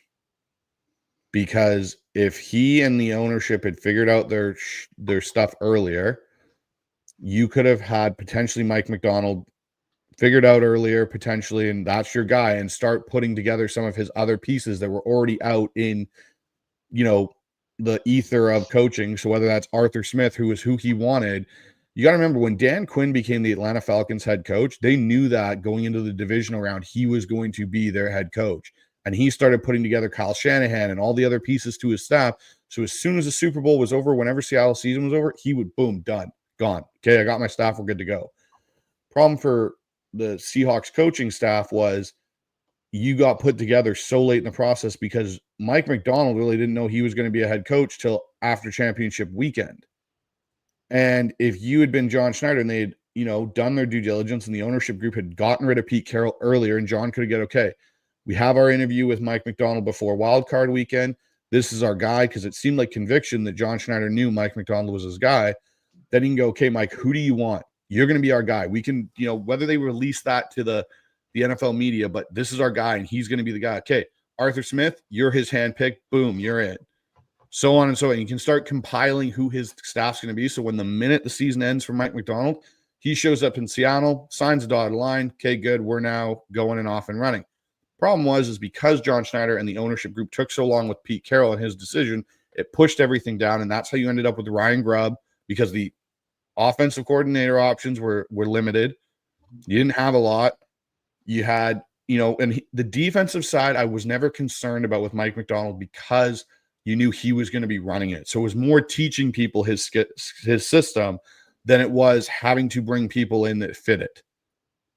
Hence, and then you had to go with a college special teams coach in Jay Harbaugh, who Mike MacDonald knew from his days in Michigan, and you let Larry Izzo walk. Like, you could have done a lot more to construct this staff to have more success, and you wouldn't have necessarily seen the outcome. So, you can say the biggest failure is the offense and how horrible it was, but it's a bigger issue of how poorly done the coaching search was. See, this is why we have the same questions for all of our different guests, because everyone hopefully is going to give us a different point of view, and that's what this series is all about, getting a different point of view from other people, because we have our own point of view, but we want to hear yours. And do you know what? Weirdly, I'm so apathetic towards the John Schneider talk now that I'm just like, when you work for a business and you can see that the big boss is not the one they're supposed to be, or they're not doing what they should be, but you look at it and go, I can't do much about that, because his success and his safety in his role hinges on everyone else below him. And I understand that he hires them, but he also, sitting at the top of that tree as the GM, then has the opportunity to go, I realize he was wrong, I'm going to fire him. And that sort of saves a little bit of, sort of gives him a little bit of grace, because he goes, that was wrong, I'm going to bring someone else better in. And I just see it as a continuous. It's going to have to be a monumental mess up. There you go. I'll censor myself there as well, Mitch, for John to walk or be booted out next year. That's my opinion. Or in the next 2 years. I have 3 options for John Schneider on how he's no longer the GM of the Seahawks, and I've thought about this thoroughly. 1, monumental screw up and they plummet to a first-round pick because they're just horrible next year. He's out the door. 2, the team gets sold and the new owner comes in and wants a new GM and a new voice altogether because he's tired of the mediocrity and he wants to push this team up. They may keep Mike MacDonald, but they may then rejig the front office. 3, the Green Bay Packers job becomes available. Do you think he'd jump at it? I think there's a good chance if the Green Bay Packer job became available and he could go back to Green Bay and run that organization, and there's a very, very tempting chance for John Schneider to do that. And I think that's the only job he'd leave Seattle for, is the Green Bay Packer job. When he had the rumors about Detroit, that was leverage for his contract. That wasn't him actually potentially going to go to Detroit. Green Bay is a different beast because Green Bay is where he cut his teeth, and he had so much respect for that organization that if that became available and it's like, hey, John, come in and be our GM, be the guy to, do that, I think that is the only way he leaves for another team. Otherwise, I think he would have to get fired in Seattle. I like it. That's food for thought. That's which way will he go, if any? Mitch, next one's yours. Yeah. So, what reasons do you have to be optimistic moving forward? What have you seen this year that gives you, a glimmer of hope, or maybe more than a glimmer? Like, what are you positive about? So the defense obviously is a big positive. We've discussed that at length here. I think that's a big thing to write home about, is how well this defense has been able to kind of curve where we thought it was going, and how it was a bottom 5 unit in a lot of statistical categories to now being one of the upper echelon defenses. And I think it's just going to continue to grow when you add more pieces. You look at it now, the defense is not a weakness. You go, we have to fix a whole bunch of things. It's like, okay, how do we add a small little bit of spice here and a little bit of tweaking here to get this recipe to just be perfect? And that's what you want your units to be, is where you're adding small little bits, not, hey, we have to overhaul this whole unit because it's just a complete mess. It's like when you go to bake bread in the oven and you don't add enough certain ingredients and it just completely flops. You're now at a point where you're trying to make that souffle and you're just getting everything kind of tweaked right, So it turns out perfectly when you bring it out of the oven. There's my good analogy for it, is bread and for our British viewers. If you do a Yorkshire pudding, exactly, if it's not got the right amount of ingredients, exactly. Yorkshire puddings are delicious, by the way. And so that's how I look at the defense. So that gives me a lot of positive. The other thing that's actually giving me a lot of hope is the extensive search they're doing with their OC. It's different than it's been before with Pete Carroll, where it was go back to what I know and bring in guys that I've coached with in the past. You can tell what Mike MacDonald's doing and John Schneider is they're tapping into guys that they've had cross paths with, but there's a certain tree they're sticking towards. And I know everyone's going to say, oh, it's the Shanahan tree because of Kubiak and McVay and that. Okay, I'm going to say this right now, and it drives me absolutely nuts. It is not the Shanahan and McVay tree. It is the offensive system that everyone wants to grab off of is Bill Walsh's West Coast offense that has slowly evolved over the years, but the principles are still there. Mike Shanahan, who Kyle learned the system from, learned it from Mike Holmgren and Bill Walsh with the 49ers. That's where he learned it and took it. Then he developed the zone run scheme off of it. All McVay has done to it in a lot of ways is instituted gap power in certain concepts and lateral motion to create mismatches. That's what they've done to it. It is still the West Coast offense by principle, and it drives me nuts when everyone thinks, McVay's a smart coach. I'm not saying he's not. But go back into the football archives and watch stuff, because there are plays the 49ers ran in the 80s that McVay is running right now, and everyone thinks it's new and innovative when it's not. It's the same thing. He's just added a twist by putting a different player in motion. So that's my rant on that. But that is where I'm getting some hope is they are doing an extensive search. They're not just resting on their laurels and going, oh, we're going to get T. Martin because I coached with him in Baltimore. It's refreshing that they're actually going and they're looking at a young guy and the guy out of Minnesota, and then they're also looking at an O-line coach out of Detroit, and they're looking at someone that comes off of the Shanahan tree and Kubiak, who is personally my actual preferred choice, but we'll get to that later on, I assume. So that's where it gives me a glimmer of hope is you're seeing some directional change within the organization and how it conducts itself to a point. Nice. Good points. So, a little sidestep here. Who are your big cut candidates? If you've got 3, that would be ideal. Or possibly a trade candidate. Could be either. Yeah. You could go anywhere with this. Oh, okay. So cut candidates, like big 3 cut candidates or trade. I think Ken Walker is a potential trade candidate. Agree. Josh, I can see the face. Oh, do you know the thing for me is being part of the Seahawks Twitterverse and Metaverse, whatever, the amount of people that absolutely would die on a sword for the fact that K9 is one of the best backs in football. Mm-hmm. And all we've done this pod is go, he's all right. He's not great. K9 has elite skills, but I don't look at him as a well-rounded back. And that's the thing. I look at running backs, and it's crazy to say this. I look at running backs as dime a dozen. You look at this draft class that's coming out, which I'm doing extensive research in my scouting reports. There are a lot of good backs that offer a lot of the similar qualities of K9 you can get in the 3rd and 4th round of this draft.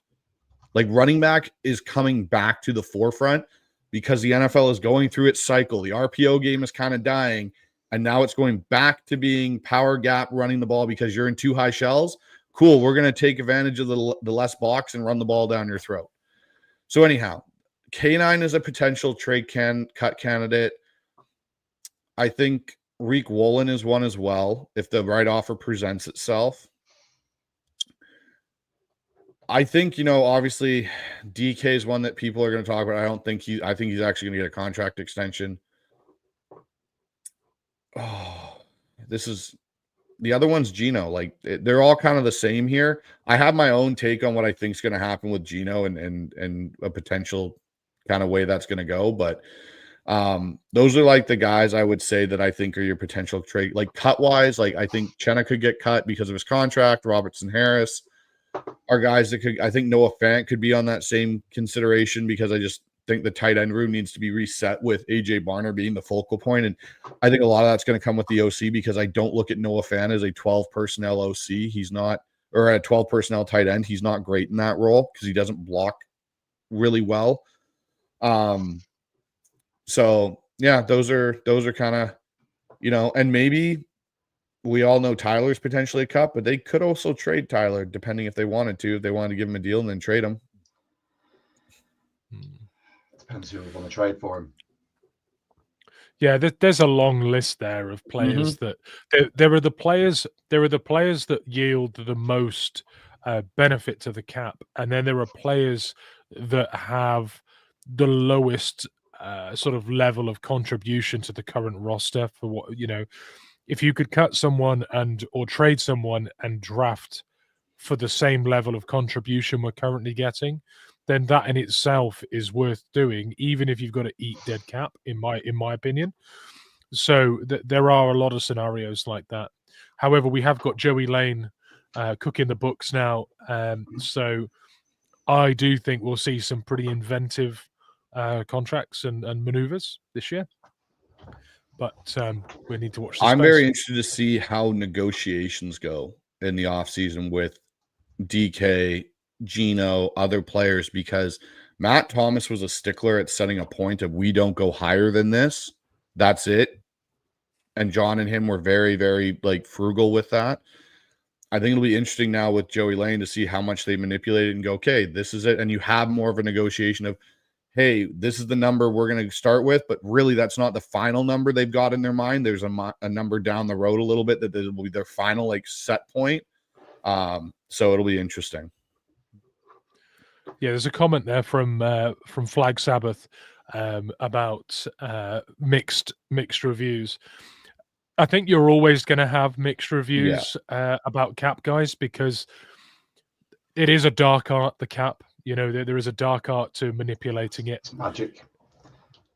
Yeah, and some people really don't. For all I know, some people really don't like kicking the can down the road with void years and committing certain amounts of money to performance-related sort of incentives. Some people like it to be a more straight cut thing with what people are getting paid.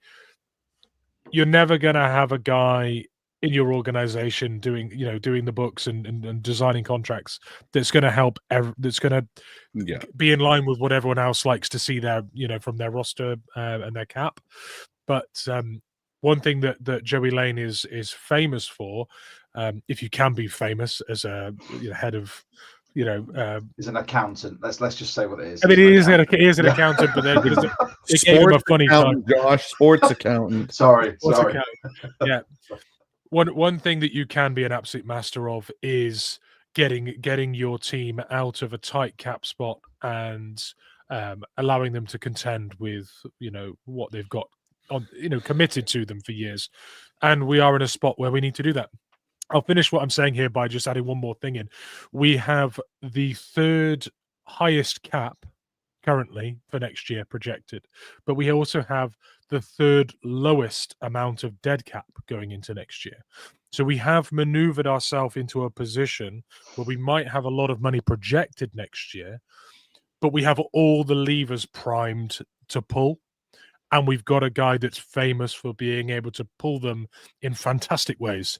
So let's just wait and see what he does. I think with so many big names on our roster that need addressing contract-wise, we are really set up well to do it, in my opinion. We 100% are going to have to do an over-the-cap episode, because I just saw you lean forward then, Mitch, like, I'm really passionate about this. Let's talk about cap. Another sort of a good one, and sort of a couple of comments that came in here. So Jason Tudor, I don't think Tyler wants to play or Lockett wants to play anywhere else. He has a business and just started a family in Seattle. True.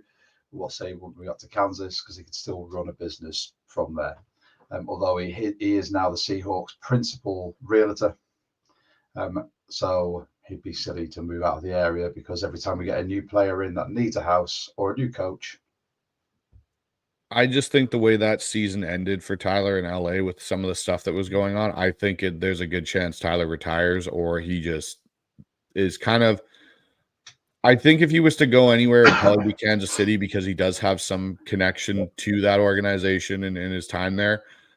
And if he wants to play one more year, why not go to a place where he could potentially make a Super Bowl with that group? Other than that, though, I truly think Tyler's probably his time in Seattle, I think, is done. Yeah, I agree. As much as it pains me, I completely agree. Another one from Flag Sabbath, great name, by the way. Jenkins is a cut candidate too. Yeah, I think he's gone. I think there are so many. I mean, you alluded to it earlier with Kobe Bryant now becoming the starting strong safety or free safety, whichever those two interchange as, just safety in general.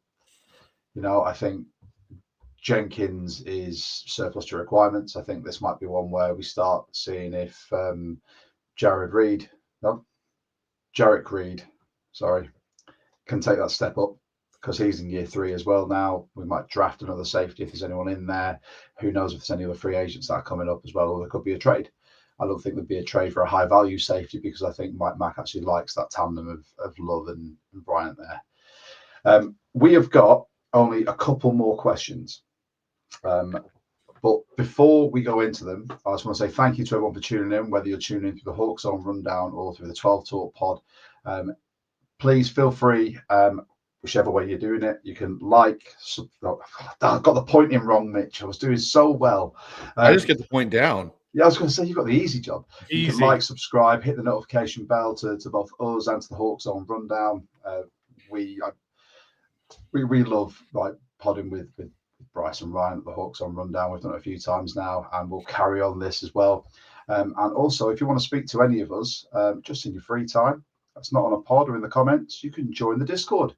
Bryce is a member of our Discord. I am very active in Discord.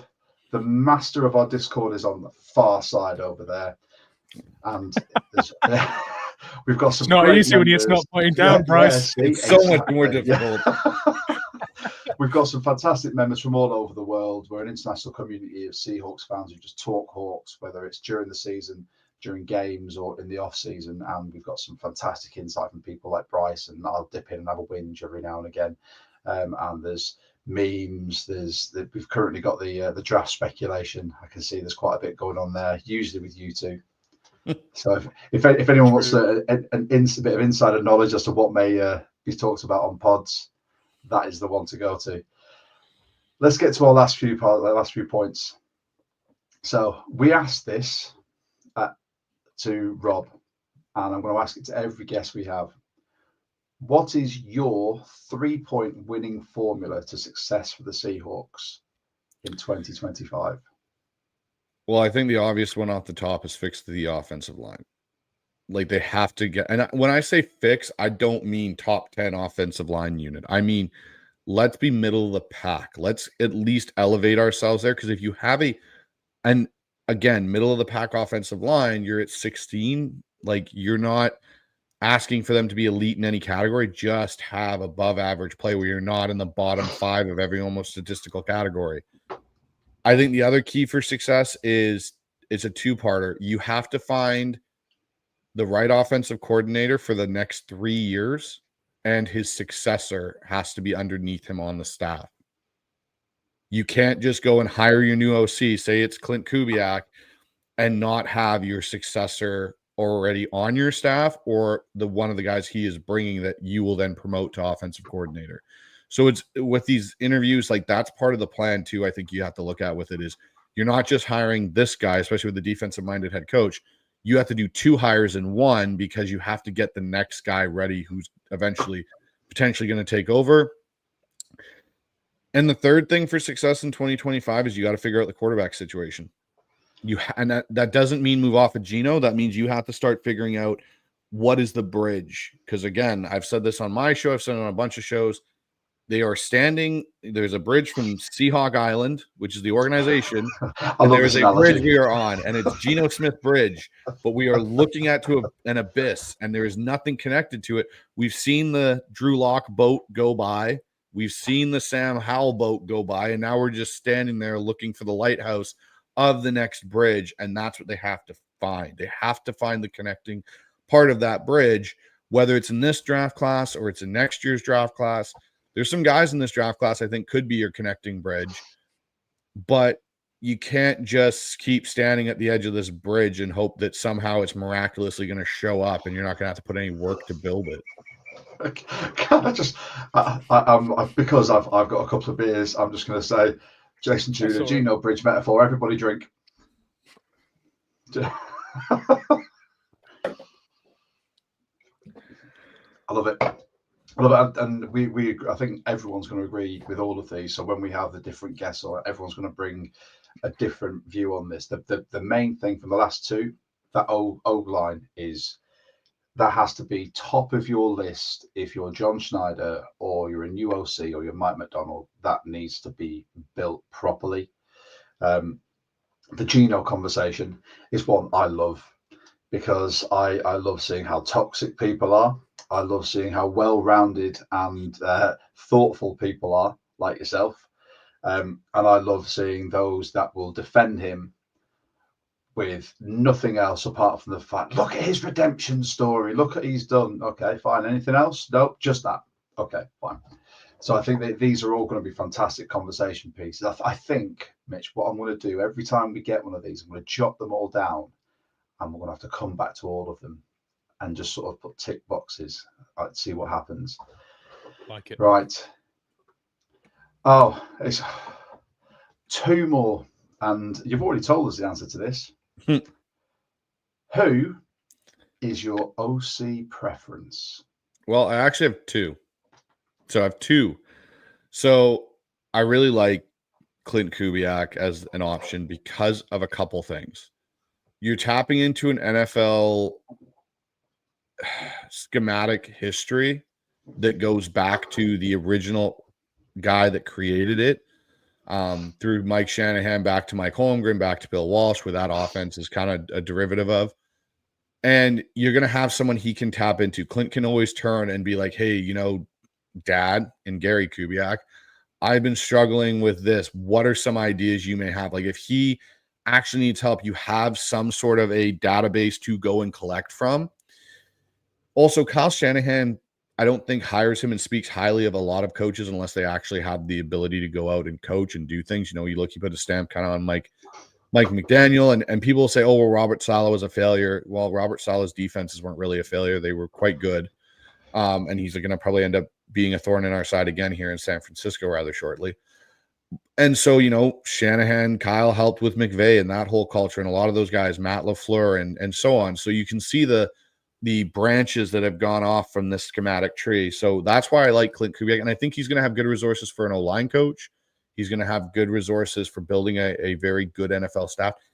Outside of, and here's the kicker, outside of the Baltimore Ravens and Detroit Lions, the Saints had the highest amount of 12 and 13 personnel usage in the NFL,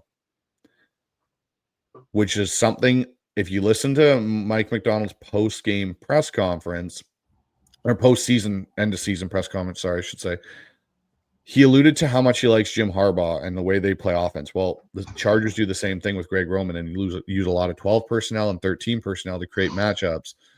I think that's what you want to see from Mike MacDonald, and what he wants to see tap into is getting back to that kind of bully ball and making it tough for teams to have to deal with you in that set.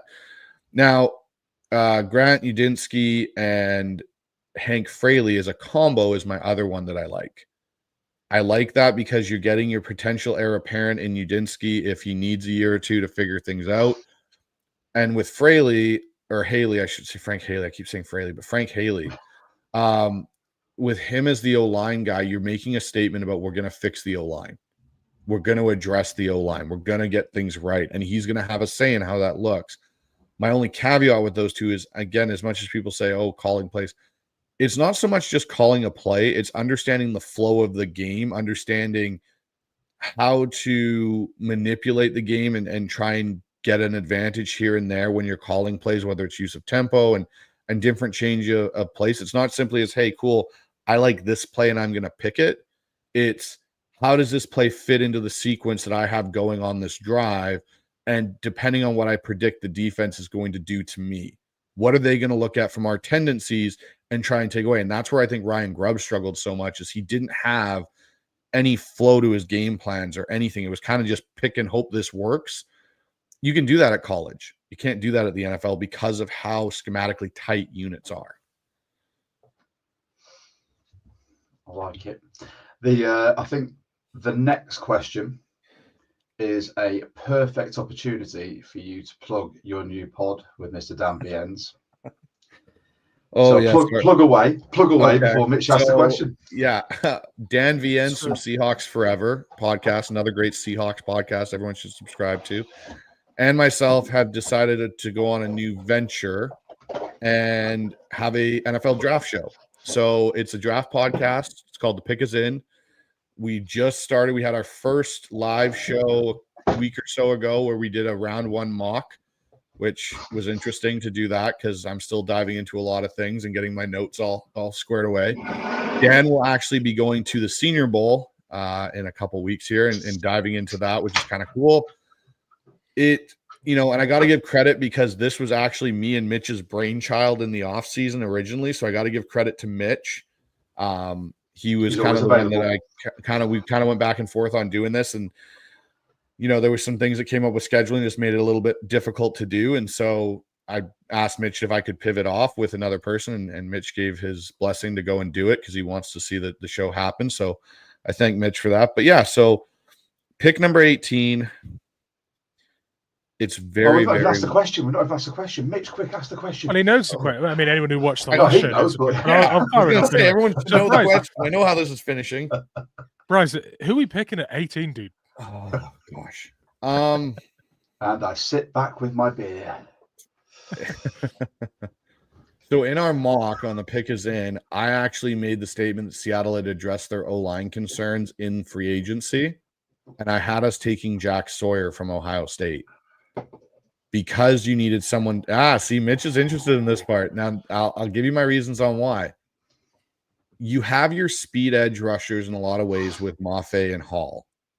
You have Chenna, who you may or may not have back. So your edge area is getting thin. The thing I like about Jack Sawyer's game and watching, if you watch his tape from when he first started to where he is now, he's developed a very large toolbox in his ability to rush and do different things. But what he gives you is he gives you another chess piece on that D line, especially to do what Draymond Jones was supposed to do what Jadeveon Clowney did for him in Baltimore. And he gives you a guy that can play the run well, can do certain things in that regard. And so the way the board fell, he was one of the better players to take there. Yes, there were some other guys that were more elite in certain categories physically and can do different things.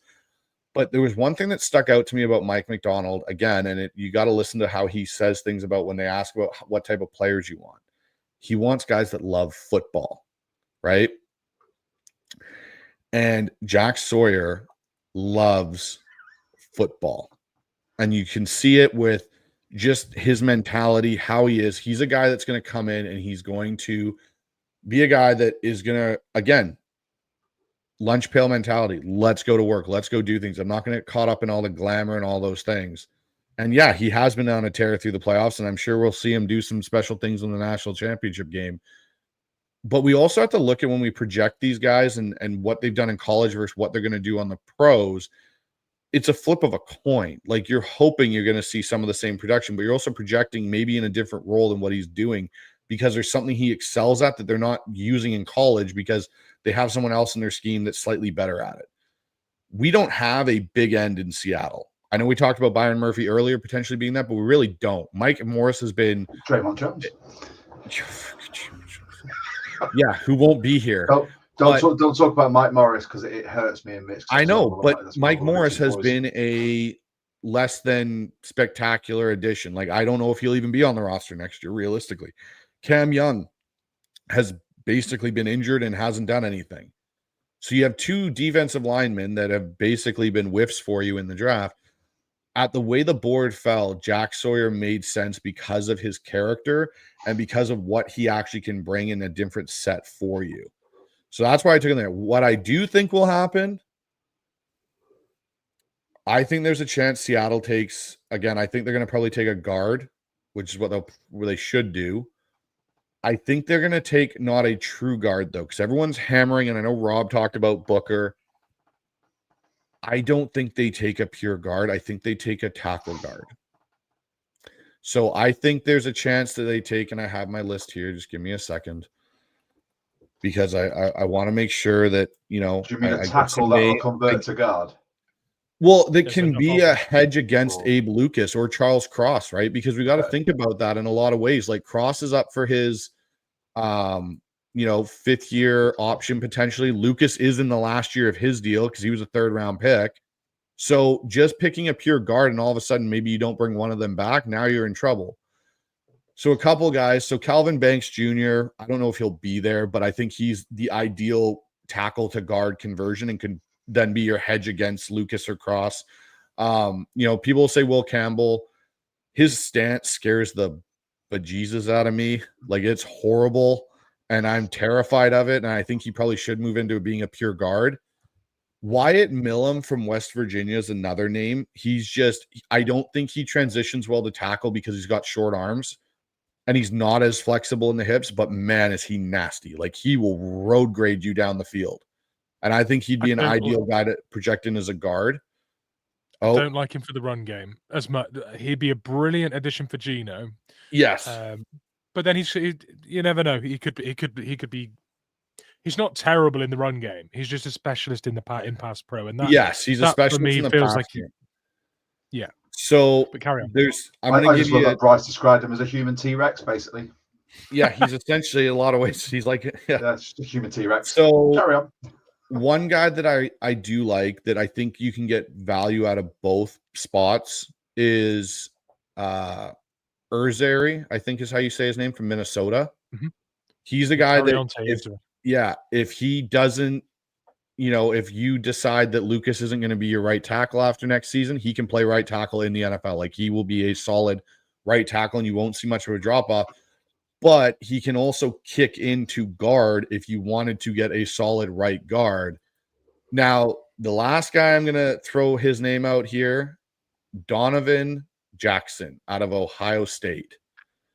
He is in my opinion, he can start at guard. Like, he could walk into the NFL, like into the Seahawks locker room, and be a starting guard for you next year.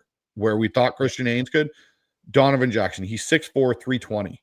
Like, he's got an anchor and he can move guys. But what I do like about him in a lot of ways is he has really good athleticism for a guy that size. Like, he's not, he's got an explosive first step. He doesn't get overwhelmed. He doesn't get knocked back. He could also kick out to tackle if you needed him to. And that's what I think you need to do in Seattle right now. Like, you cannot just go in and be like, hey, we need a pure guard and we get Tyler Booker. Okay, great. But what are you going to do when Abe Lucas or Cross maybe isn't here in 2 years? Now you're looking for another tackle, and you like, get someone that you can hedge that with. And if you do sign Cross and Lucas back, great. Then we can keep running you at guard and we've got our O-line. But the other thing with this whole draft as many O-linemen as possible is ridiculous, because you got to develop the guys you've already taken. You took LeMayo, you took Olu, you have Sundell, who I think could be a viable option at center. You took Mike Drill. Like, there's 4 guys right there. Like, you have to develop them as well. You can't just be like, okay, cool, we're just going to keep spinning the O-line wheel and rotating everyone through and, never settle and develop anybody. Because the reason the Eagles have been so successful with their O-lines, they develop the guys that are behind them. So they have their starters they go and get potentially in free agency. When they don't want to pay him, they have a backup that can come in and be a starter. Well, you look at Mailata at the moment. I followed his journey close. He's a rugby fan, and the fact that he came from being a relative of unknown player pathway, then they drafted him, and now he is an incumbent, like, right tackle for them, and he is one of the league's best in my opinion. I think he's fantastic. And that's because they drafted him with a view to developing him, and this is what happens. So go on, give us your 18. Who's it going to be? Just give us the one. Go on, you can change it. It's fine. It's early doors. I need you to just scribble it on a green post-it, scrunch it up, and then put no matter what, and just hold it up. Oh my! No matter what. If he was there, and I don't know if he would be, my no matter what would be Calvin Banks Jr. If he somehow fell to us at 18, he's my no matter what. You walk out of the draft with Calvin Banks Jr. from Texas, you have significantly upgraded your O-line. Even if you get a free agent guard, that guy is your potential hedge against Cross in negotiations, or Lucas, but really against Cross, because that guy was an elite left tackle in the college ranks this year. He was one of the better left tackles I've seen in probably a couple of years. You basically are killing two birds with one stone, because if he doesn't, and you keep Cross, well, guess who his left guard partner is for the next couple of years? Is Calvin Banks Jr. And all of a sudden, you've built a solid left side of your O-line. That is my. If you can walk out of the draft with Calvin Banks Jr., hallelujah. Run to the podium. I like it. One thing I'm just going to chuck one comment in about Jack Sawyer. Like I really like Jack Sawyer, and I know if he'd have declared last year, he was supposed to go for. Yeah. Sorry. He was on your board. I swear we had conversations about him last year. If he came out last year, he would have been. Remember things. He was projected to go first round last year. This year, he dropped way off. People were talking about late round 2, early round 3, and then obviously the playoffs have really sort of put him on a podium, and he's shining. So he'll climb, but then I also think he'll drop back slightly after the combine, because his physical testing won't show him in his best light, and it'll show other people having freaky athleticism, which he doesn't necessarily have. And I think he'll fall back again. If we were to trade back out of the first round and take Jack Sawyer, I'm absolutely right there with you. I'm not sure I like him at 18, but I do like the player 100%. I don't think you take him at 18 either. It was just the way that board fell, and I wasn't allowed to trade out. I would have traded out. I honestly think trading back is a huge option for Seattle in this. Yeah. Because I think a lot of the guards you could get will be there in day 2. Like there's guys, players like that. Yeah, like lots of guys you'll be able to get in day 2, and someone else has said it as well. So there we go. So can I just give it? And I agree with props that for the username as well, because he's just stopped terrifying calls. Can I give you guys? I'll do this. I'll give you. What if I gave you guys one of my scouting reports for a quarterback before we finish up today? Love that. Okay. No. Pick a quarterback you want me to look at. Name one. I'll tell you if I got a report built. Dylan Gabriel. Who? Sorry. Okay. Dylan Gabriel. Oh no, I'm not doing. I will refuse to do Dylan Gabriel. What if I give you Kyle McCord? Yeah, go for it. Okay. So basically, this is what I've got for Kyle McCord. Obviously, he transferred from Ohio State. He's a senior. He tried to go back and get another year, and then decided that he wasn't going to do that. So a couple things I like about McCord. Arm strength, NFL level. He can make all the throws you want. He's got accuracy. He's poised in the pocket. Good decision-making. His mechanics are pretty overall clean. He's also got great leadership. That's the one thing that kind of struck me again, is like his coaches at Syracuse spoke so highly of him, how he even handled the Ohio State situation. The thing with him that I really like with his accuracy is he has good ball placement on the short and intermediate throws, hitting his receivers in stride in windows. He excels on the timing-based routes. So, he can throw to spots, break a receiver out, throw the back shoulder really well. He does a lot of those things well. Now his weakness, he's not very mobile. Like, he's not going to burn you with his legs. He's got a little bit of mobility, but he's not elite. He does have some consistency issues where he'll go stretches with uneven play. So, particular against some of the tougher competition he has had to play is when he was at Ohio State. So, he needs to be able to prove that he can do it for an entire game. Like, he'll have moments where, like, second to third quarter, it's just like, oh, God, like, can you hit something, please? And then in the fourth quarter, in the 2-minute drill, he throws like 3 seam balls, and you're like, where was this? For a good chunk of the game. He started fewer games than most. Really, he's only started for 2 years. He started the 1 year at Ohio State, and they went 11-1. He lost to Michigan. And then this year, he started for Syracuse. My comps for him is Kirk Cousins or Derek Carr. He's got a bit of them in their game. Comps. Well, they're not horrible comps though, because again, we're looking at this in the totality of you can't comp, and this is one thing that drives me nuts with people and how they look at quarterbacks. Everyone's looking for one of the top 5. They're looking for a Joe Burrow, a Josh Allen, Lamar, or Patrick Mahomes, or Justin Herbert. Like one of those guys with those sorts. You're not there. There's a reason they're top 5. How many Josh Allens have we seen in the NFL? You haven't seen a lot. He's kind of a unicorn. One. Patrick Mahomes, you've seen one. Like, when you look at quarterbacks in your projection, you have to look at the majority of what you're getting. Like, Kirk Cousins or Derek Carr with the right team around them have produced good numbers. They haven't been horrible quarterbacks. Like, look at how much money Kirk Cousins has made in his NFL career. So when you look at it, the reason I give him those comps is he's a pocket passer with a strong arm and reliable mechanics, but he needs a solid supporting cast to maximize his potential. Joe Montana was not a physical freak. Tom Brady, as you alluded to earlier, Josh, was not a physical freak. But when you put them in the right system, with the right players around them, the right coaching, it can elevate them to different levels. So I project him as a day 2 kind of guy. Rounds 2 to 3 is probably where I think he'll go in this class, maybe 4. If he has good workouts, though, he could rise. Again, same thing they've said with Jackson Dart. He could rise up.